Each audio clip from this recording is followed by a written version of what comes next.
ఉమ్మడి నిజామాబాద్ జిల్లాలో విజిలెన్స్ తనిఖీలు రైస్ మిల్లర్స్ను హడలెత్తించేస్తున్నాయి. ఆకస్మిక దాడులతో యజమానులు వణికిపోతున్నారు. బియ్యం మాయం చేసినట్టు తనిఖీల్లో బయటపడింది. రైస్ మిల్లర్స్పై పీడీ యాక్ట్తో పాటు రెవెన్యూ రికవరీ యాక్ట్ ప్రయోగించేందుకు రెడీ అవుతున్నారు అధికారులు. ఉమ్మడి నిజామాబాద్ జిల్లాలో మిల్లర్లు ఇష్టారాజ్యంగా వ్యవహరిస్తున్నారు. జిల్లాలో దాదాపు 78 కోట్ల విలువైన ప్రభుత్వ ధాన్యం మాయమైంది. రైస్ మిల్లర్లు ప్రభుత్వం వద్ద ధాన్యం తీసుకుని బియ్యం ఇవ్వకుండా పక్కదారి పట్టించినట్లు విజిలెన్స్ అధికారుల తనిఖీల్లో వెల్లడైంది. జిల్లా వ్యాప్తంగా రైస్ మిల్లుల్లో విజిలెన్స్ ఎన్ఫోర్స్మెంట్ అధికారులు 2 రోజులుగా తనిఖీలు చేస్తున్నారు. కోట్ల విలువ చేసే ధాన్యం మాయమైనట్లు ప్రభుత్వానికి ఫిర్యాదులు అందడంతో విజిలెన్స్ తనిఖీలకు ఆదేశించింది. నిజామాబాద్లో 5 బృందాలు, కామారెడ్డిలో 3 బృందాలు వేర్వేరుగా రైస్ మిల్లుల్లో తనిఖీలు చేపట్టాయి. నిజామాబాద్ కాలూరు రోడ్లోని ఓ రైస్ మిల్లులో 58 కోట్ల విలువ చేసే 2 లక్షల క్వింటాళ్ల ధాన్యం పక్కదారి పట్టినట్లు తేలింది. మిల్లులో ధాన్యం లెక్కలు లేకపోవడంతో అధికారులు యజమానిపై కేసు నమోదు చేశారు. విజిలెన్స్ ఎన్ఫోర్స్మెంట్ తనిఖీలపై రైస్ మిల్లర్ల సంఘం ఆగ్రహం వ్యక్తం చేస్తోంది. కావాలనే అధికారులు వేధింపులకు పాల్పడుతున్నారంటూ నిజామాబాద్ రైస్ మిల్లర్లు జిల్లా జాయింట్ కలెక్టర్ను కలిసి వినతి పత్రం సమర్పించారు. సివిల్ సప్లైస్ కమిషనర్ను సైతం కలిసిన మిల్లర్లు విజిలెన్స్ దాడులపై ఫిర్యాదు చేశారు. ఇంకా కొన్ని మిల్లుల్లో తనిఖీలు కొనసాగుతున్నాయని జిల్లా జాయింట్ కలెక్టర్ భుజంగరావు తెలిపారు.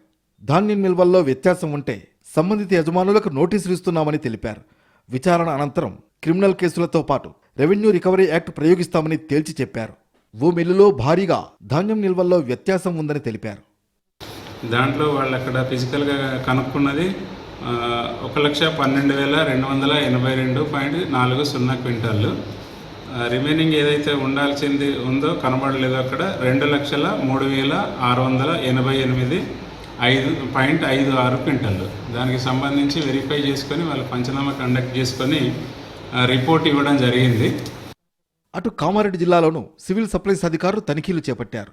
జిల్లా కేంద్రంలోని ఓ రైస్ మిల్లులో 7 కోట్ల విలువ చేసే సుమారు 31,000 క్వింటాళ్ల ధాన్యం మాయమైనట్లు గుర్తించి కేసు నమోదు చేశారు.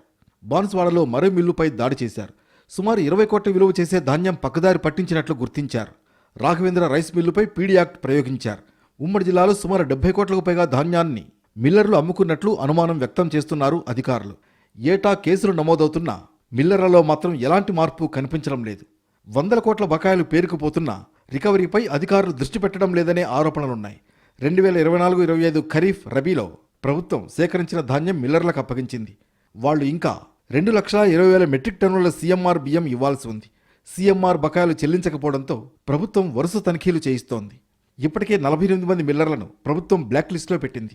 200 కోట్ల బకాయిలు రాబట్టేందుకు చర్యలు చేపట్టగా 32 మంది మిల్లర్లు కోర్టును ఆశ్రయించారు. ఈ కేసులను కోర్టు కొట్టేసింది. దీంతో మిల్లర్ల నుంచి బకాయిలు వసూలు చేసేందుకు ప్రభుత్వం కఠిన చర్యలకు సిద్ధమవుతోంది. ప్రభుత్వం నుంచి తీసుకున్న ధాన్యాన్ని మిల్లు ఆడించి తిరిగి ఇవ్వాల్సి ఉండగా కొందరు రైస్ మిల్లర్లు ఆ ధాన్యం అమ్మేసుకుంటున్నారు. బియ్యం పక్కదారి పట్టించి కోట్లు వెనకేసుకుంటున్నారు. సీఎంఆర్ బకాయిల చెల్లింపులకు ఆగస్టు 3 తుది గడువుగా విధించింది ప్రభుత్వం. ఆలోపు సర్కారుకు బియ్యం అప్పగించాల్సి ఉంది. చాలామంది మిల్లర్లు ఇప్పటికే ధాన్యం పక్కదారి పట్టించి నిల్వలను ఖాళీ చేశారు. ప్రభుత్వం ఇలాంటి మొండి బకాయిదారుల నుంచి ధాన్యం ఎలా రికవరీ చేస్తుందన్నదే ఇప్పుడు ఆసక్తికరంగా మారింది. తెలుగు రాష్ట్రాల నీట్ చరిత్రలో కొత్త అధ్యాయానికి నాంది ఎస్ఆర్. ఇది ప్రతి తెలుగు విద్యార్థి విజయం. మన తెలుగు విద్యార్థి తెలుగు గడ్డపై నుంచి ఎగురవేసిన విజయకేతనం. ఆల్ ఇండియా జనరల్ కేటగిరీలో 9వ ర్యాంక్, 720కి 705 మార్కులు. తెలుగు రాష్ట్రాల్లో ఏ ఒక్క విద్యా సంస్థకి 720కి 705 మార్కులు రాలేదు, ఒక్క ఎస్ఆర్ కి తప్ప. It's an open challenge. Telangana రాష్ట్రంలో నంబర్ 1, ఏపీలో నంబర్ 1, కర్ణాటకలో నంబర్ 1, మొత్తం సౌత్ ఇండియాలో ఎస్ఆర్ ఆధిపత్యం.